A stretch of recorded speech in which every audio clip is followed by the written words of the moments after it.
packet for you, and all you need to do is hold your hand up and it'll get put in it. So just do that. These two lovely bunnies right here are going to put something right in your hand. There you go. And keep your hand up until you get something in it. That's beautiful. So you are here today at the Golden Gate Center for Spiritual Living, where our vision is awakening personal transformation. And our mission in the way we do that is by teaching tools for positive change. This is what we do every Sunday and in every class and with every prayer. We are giving you tools so that your awakening can happen, so that you can help the whole rest of the world awaken. For those of you who are here irregularly, this year is something very, very special for our whole denomination, because many of our communities are speaking week to week on the same general topics with the same yearly theme. So the yearly theme is the global heart, or the global vision, a world that works for everyone. And just think of that.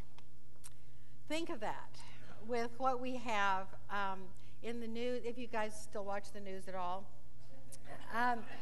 to realize that there is an entire movement, and we're not the only ones. We aren't the only dreamers that want a world that works for everyone. And this is what we are dedicated to. This is what we live for. The March theme is about realizing the power of the mind. Our denomination, the philosophy is called the science of mind, and we've now tacked on spirit finally after a long time, the science of mind and spirit. But what we know of the power of the mind is that that's really our use of the one divine mind is what we create our life with. It's what we have to co-create the experience that we call reality. So today on Easter, we are co-creating the possibility of a revelation or a miracle, keeping in mind that our vision is personal transformation. Every single one of you could have a different miracle, and really that's what I'm standing up here hoping for, is that everyone has your own individual revelation, because Easter is about rising up and new beginnings and rebirth and leaving the old behind and just shedding that which does not serve us anymore and stepping into that which does. I want to draw your attention to the altar. The altar is the co-creation of the practitioner class. And so all of us contributed to this altar with the symbols of the season, and I love that community altar that we did this morning. This is also a special day in the life of this community. We are 33 years old today, and so that's pretty fabulous. Pretty fabulous, yes. And I want to bring in the name of our founder, Dr. Lloyd Tupper, who would have loved to have been here with you.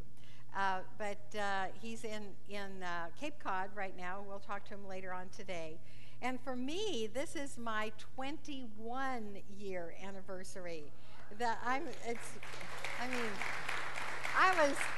was a small child when I took over here. And it's also a very special day for 1/3 of the world. It calls itself Christian, and so we join with Christian worshipers today as we celebrate Easter in our way. So the title of my talk today is, Are You Ready for a Revelation? And although today is a group celebration, Easter is a group celebration for 1/3 at least of the people on the earth, as I said, a revelation is a very personal experience. The word comes from the Latin revelare, and it means to veil again. So what we have is the veil pulled away, the truth shown, and then the veil returned, so that we have a moment of blazing truth that comes into our awareness, and we are never the same. I think sometimes that happens for people. We have this blazing light, and then everything is just the way it was. And we say, did that really happen? And I want to say to you, yes, it really, really happened. And it happened for you, because that pulling away the veil and then replacing it, showing whatever it is shown just to you. Everybody can have a miracle here this morning, and it can be a different one for every single person. And that's what I'm holding, that there is an amazing truth that is ready to blaze into your consciousness that will change you forever. And it can be in a blink of an eye. And so if we could all simply be open to our revelation or our miracle. So are you ready? Are you ready for it? Okay, so, it's exactly like grace, the gift of grace. We can't order up grace any more than we can order up a miracle. I'd like one right now, please. We can't order up a revelation, but we can prepare ourselves for it. And there are some great truths exemplified by Easter that we're going to go through so that we can be ready for our revelation. The first, of course, is love. You only have to be an earthling in the northern hemisphere at this time of year to feel the love of the Creator for the created. Spring is so blazingly filled with love that we can't ignore it. Every place you look, there are green growies, and there are babies, and there are eggs, and there are birds, and there's bird song, and there's wonderful fragrance. I mean, just walk by the altar. So the Infinite so loved the world that he, she, it gave us everything. Everything. But it's even more basic than that. Because, we are loved, absolutely, and there's all this evidence for it. But we were given the gift of love so that we have the ability to love and the ability to be moved by love. Jean Houston, in this wonderful book called God's Seed, which is the story of the life of Jesus, says this about love. Whenever we look at the history and psychology of anything that really works over a long period of time, be it the miracle of birth, or the miracle of friendship, or the miracle of responding to creative challenge with courage and joy, or the miracle of going beyond one's boundaries, invariably we find at the source some profound kind of loving. It may be the love of an idea, or a child, or a friend, or God. It is never ineffectual or ephemeral. It is not conceptual or philosophical. It is feisty and rich, and it seizes us beyond all expectation, and we agree to be seized. So this is the first lesson in being ready for a miracle or a revelation, is to say, I am ready to be seized by love, so that there is no other choice in my life but to follow this, that I am filled with wonder and astonishment at the fullness of my heart. That's what we all want. That's what we live for. And so just to say in your heart of hearts today, I'm not going to have you say yea and amen or repeat this affirmation, because this revelation is going to happen inside you. Just say to yourselves, I am willing, as scary as it sounds, to be seized by love. The next one is empowerment. The Easter story is a story of overcoming obstacles. Jesus overcoming Roman law and mob consciousness and fearful disciples and disbelief. And of course, Jesus overcoming death itself. That's the big one. Death itself. And then to say to us, greater things than these ye shall do. So if any of you have read the Bible, if you know the miracles of Jesus, and 2,000 years ago, the world was very different. And to give sight to the blind, or to raise the dead, or to turn water into wine, I mean, it would be astonishing today, of course. But, I mean, just imagine this happening in front of you. And so for us to say in our search for a revelation or a miracle, that I invite you to go to the toughest part of your life right now and to say, this is the day that says I can overcome it. This is the day that says whatever is in front of me that is fearful or difficult, I can overcome it with the glory of God that is within me right now. And so as we say this to ourselves, the possibility of a miracle in our own lives becomes actually more possible. Again, not ordering it up, but just saying, I'm willing to be seized by love, and I am willing to use God's help to overcome any obstacle in my life, no limits.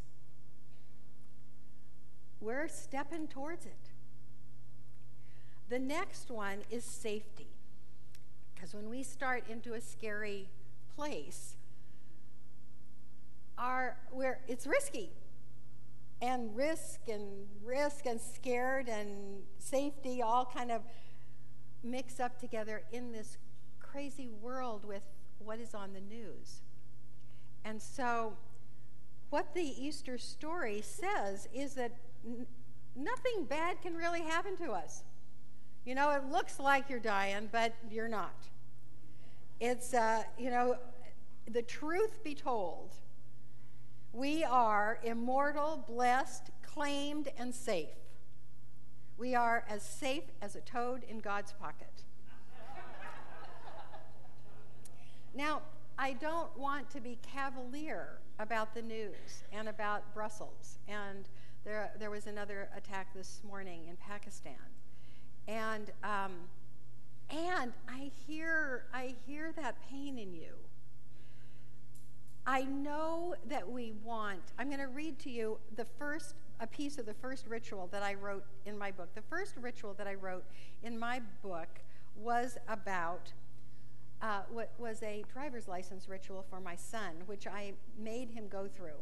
And, he was willing. He was willing. It was a joke. You didn't laugh. I had to explain it. So the driver's license ritual has a relationship to Brussels, because what we want for our loved ones is for them to be safe, for them to be in the right place at the right time instead of the wrong place. That's what we all want, and yet we cannot guarantee that. What we can guarantee is the safety of God in its ultimate form of immortality and bringing us home. And so this is what I made my son repeat. I will neither participate in, I tried to get everything in here for him to promise. So we came, it was, being careful of pedestrians and not drinking came before this. But I will neither participate in nor allow others in any car in which I am driving or riding to participate in dangerous or foolish behavior. If I find myself in such a situation, I promise to leave and call for assistance. As I do everything I can to promote my own safety, I then trust in God as my ultimate safety. That's all we can do, is everything we can for our own safety, and then know that we're ultimately safe. Nothing is going to happen to us. We are not going to disappear. We are not going to be destroyed. We are not going to die. We are going to live forever. That is the message of Easter. And that is a revelation, really, that I get with every memorial service that I do, and with every time I hear of someone who has passed. This might be a good time to tell you that someone beloved to this community did pass 10 days ago. Richard Jones. Many of you know Richard. He lived in San Francisco with his partner. A week ago Friday, he took his seat at the table of the immortals. He is the most recent one to go before us. Next is joy. The great teacher that we celebrate today showed us ways to be saved. Saved from the fear of death, from limitation, from harm, and from unhappiness. In his words, he said, "I came that your joy might be full."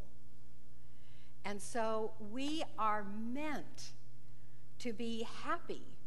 This alone is a revelation for some. That in the midst of whatever is going on in your life right now, and boy, can we not get serious? Can we not get preoccupied with the problems and with the schedule and with what's, our plans, and then how they're not particularly turning out exactly the way we planned. And in the midst of this, in this moment right here, right now, we can say, I'd rather be happy. Amen. And go there, just go there. Joy is given and given and given and given, and guess what? We have to open and accept it before it makes its home in us. Joy can be poured over your head like you're in a constant waterfall. And if you don't say, okay, I give up, I'm going to be happy, you can create it a different way. So a revelation is the revealing of a sacred truth, and it's felt as a miracle. And the biggie in springtime and at Easter time and in all of the worldwide holidays at this time of year is the miracle of immortality. It is common to many, many, many traditions, and it has been the lesson of religions from time immemorial. Here's just one of them. This is a slide of, this is a photograph of Demeter. Isn't she beautiful? Demeter was the center of a cult of ancient Greece, referred to now as the Eleusinian Mysteries. This practice lasted for 2,000 years, the same amount of time that Christians on this planet have called themselves Christians. There were Greeks, including Plato, including Socrates and Homer, that made a pilgrimage to Eleusis. Eleusis is a town outside of Athens. It was something that devout Greeks tried to do once in a lifetime. They walked to Eleusis, and they fasted and bathed for a week, and prayed and probably danced and had, rituals and communal prayers. Then the last night, they stayed up all night in the temple, and something happened. We do not know what happened, because it was a personal revelation for everyone who had it. And if they described it, people would look at them and go, "What?" They wouldn't believe it. But it was powerful enough for people for 2,000 years to walk to Eleusis, have a week of cleansing, and a night of undescribable praying, and emerge in the morning never afraid of death again. That is the Eleusinian mystery of immortality. This is a picture of another miracle and another walk. It's the walk to Emmaus. What happened after the crucifixion was that several people, and it happened to individuals until Jesus showed up for his whole discipleship, he revealed himself as a person, not as a ghost, to several people. And this happened on the road to Emmaus. And what happened was these two pilgrims were walking along the road, and then all of a sudden, somebody else appeared. But it says in the Bible, their eyes were prevented from recognizing him. And the stranger said, "What are you discussing as you walk along?" And because they were looking very downcast. And they said, "Oh my gosh, where have you been? You know, our Lord has been crucified, and he is now no longer with us." And so they walked on for a while, and then the stranger was going to kind of veer off and walk in a different direction, but the two said, no, why don't you come with us and eat? Come with us and eat. And when they sat down to eat, Jesus broke the bread and blessed it. And they recognized him. They recognized him as the risen Christ. And this miracle happened to others as well. In one instance, he ate fish with the disciples. The message, of course, is immortality. So when you open yourselves for your own revelation, I'm going to give you just a little bit more help here. Opening yourself for a revelation. The first piece is to expect miracles. Now, let me just see by a show of hands, how many of you think that you have experienced a miracle? Okay, it's a pretty ordinary thing. In fact, Scott gave a talk about ordinaries instead of miracles. But whatever is our level of experiencing the extraordinary, there's the next level up. The one that can amaze us after the one that we just had that amazed us. We can have always greater and greater and greater. And this is what Jean Houston writes about miracles. Miracles are a conscious activation of more patterns of reality than are usually seen in local, limited, unloving consciousness. In a state of love, in a state of resonance, in a state of I amness, you experience the thinning of the membranes between the worlds. And when the membranes are thinned, all kinds of new realities present themselves to be orchestrated. It is then, of course, that you can perform miracles. So just to say to yourself, I am open for miracles happening. And I am open, you know, there's a teaching that says when you come in, when you're a brand new baby, you see things from the other realms that your parents don't see, and so you kind of forget that you can see them.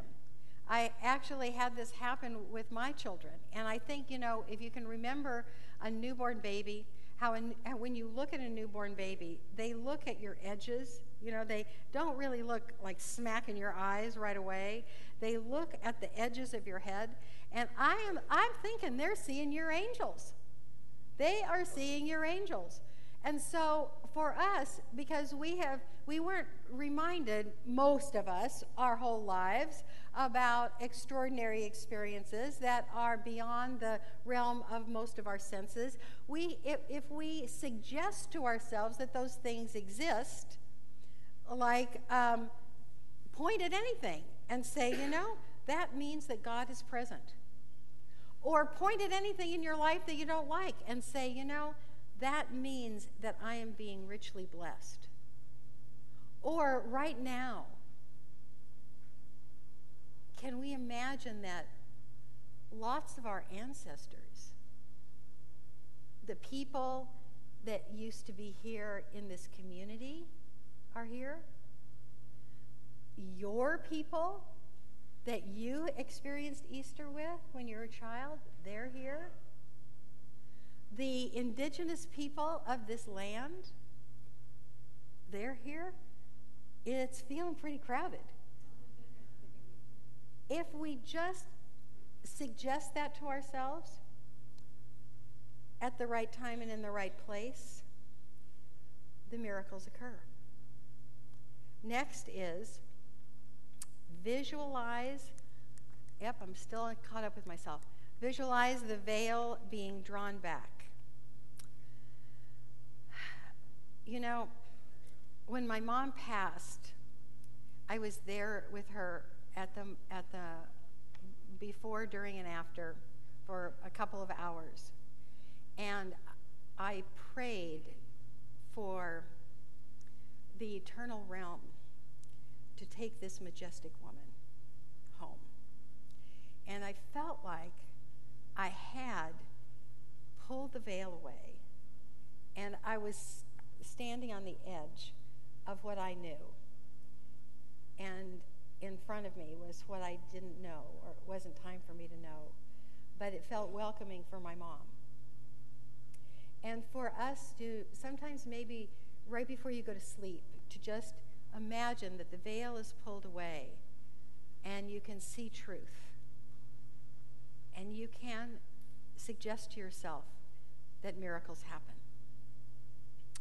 Next is be available for making a miracle. You know, we are all God's helpers here. And so there are times of those of you that raised your hands that you had a miracle.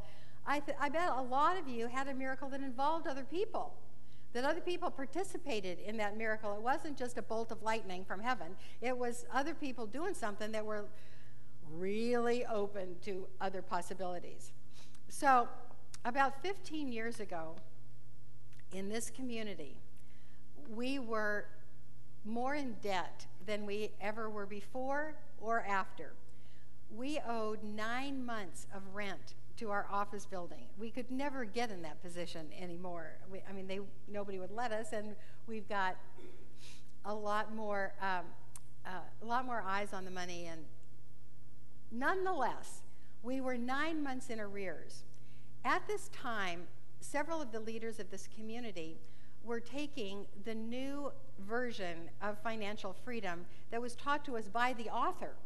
Lloyd Strom was giving this class to us, and it was a Thursday night, and I knew that we were $20,000 in debt, and this idea came to me on Thursday night that I could ask for the $20,000 debt to be retired on Sunday. Somehow I got the idea that if 200 people wrote a $100 check, no, it was the other way around. If 100 people wrote a $200 check, we would retire the debt. I voiced this in class, and people go, oh, I don't know. And there was something that switched in me. And from Thursday night till Sunday morning, I was in an altered state. I couldn't really think about much else. I didn't know how I was going to do it. And it wasn't me that was doing it, let me just say. So Sunday morning, in my talk, I said, when it was coming time for the offering, I said, whatever you're going to give today, I want you to tear it up. This was before we did automatic withdrawals from, your bank account. So I said, just tear it up. I want everyone to write a check for $200 because we together can do this. We can retire this debt today. Any of you remember that day? We did. We did. 100 people wrote a $200 check. That's a friggin' miracle. That's a miracle. It's a miracle. So I'm ready for the next one. It hasn't been laid on me yet, but and it's no fair for you to come up and give me a miracle that you want because you got to manifest your own miracle. But if you just say to yourself, I'm open to be a part of miracle making, you can. The last one is lighten yourself in this world. When I do watch the news, I there was weeks there where it was very, very debilitating. And then I am really now using it to say to myself, I can love more. I can love more.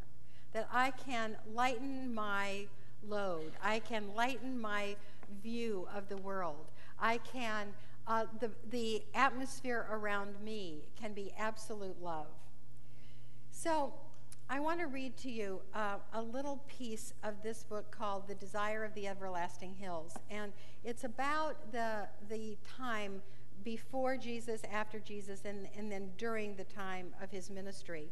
And this is about the miracles. This is about the miracles, and it's about living lightly. It is impossible to say, after 2,000 years, and in a world whose categories and measurements are so different from those of the first century, what the nature of these appearances might have been, the appearances of Jesus after the resurrection. As in the case of Jesus' miracles, we would have to imagine that the most sublime moral sentiments ever expressed had somehow been drafted in the service of a cheap fraud. To hypothesize that the disciples were the victims of mass hysteria would be almost as problematic. Jesus appeared to groups, certainly, but first of all to individuals. And the disciples of Jesus, simple though many of them were not notable so much for their fanciful imaginations as for their plodding literalness, hardly the ideal ground for hysteria of any sort. It seems the wisest to say that the disciples believed that they had encountered the risen Jesus. That is the belief of Christians the world over.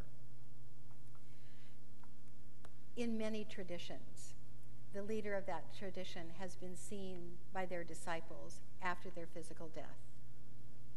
Miracles are not only possible, they are ordinary. And whatever level of outstanding experiences we have had up until now, we can have greater. I'm going to conclude with a story that I was going to tell last year at this time.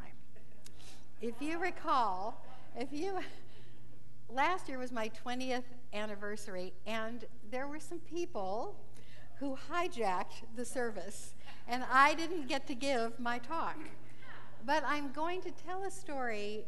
This is not the talk I was going to give last year, but I'm going to tell a piece of it. Last year, I had just come back from seeing an opera that my son conducted. The opera was Rinaldo. It was Handel's opera from 1711, a very, very old opera. This opera was produced in a space very much like this. The small orchestra was on the stage, and there was a space in the middle of the room where people sat on three sides, so it was kind of like a stage in the round.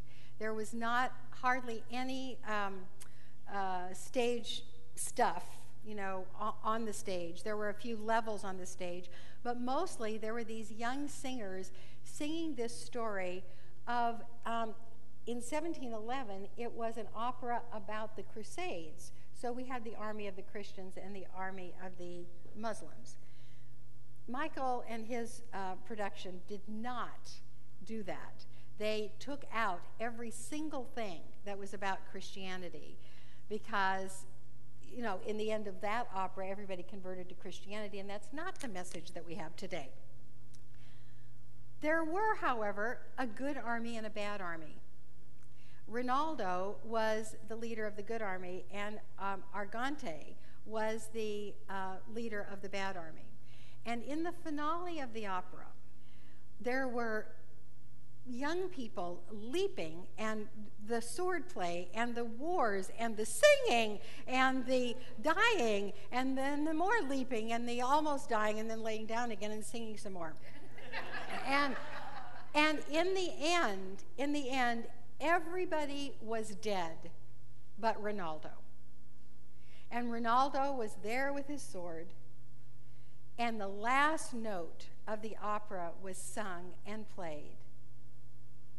And for the curtain call, Rinaldo reached his hand out and took Argante's hand and raised him up. And then the whole cast raised each other up. The warring armies, they raised each other up for the curtain call. And it was the greatest Easter message. It was really, we're just kidding. We're not dead. We're not dead. We're not enemies. We all just love to sing together, and we have had the greatest time with you. That is the message of Easter. We raise each other up and say anything unlike love. It's just a joke. We're just kidding. We really love each other. We really love to live life together. We really love to sing and play together. And this is who we really are. And so happy Easter.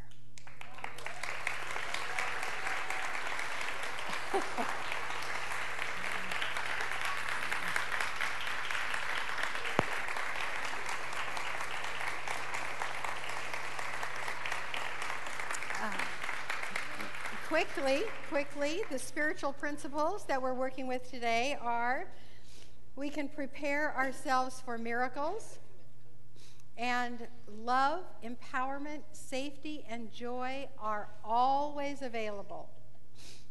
The spiritual practice that I really want to hear from you about is find a miracle. Find a miracle and then tell me. Or make one. There might be one hidden out in the yard. And yeah, so turning within for just a moment.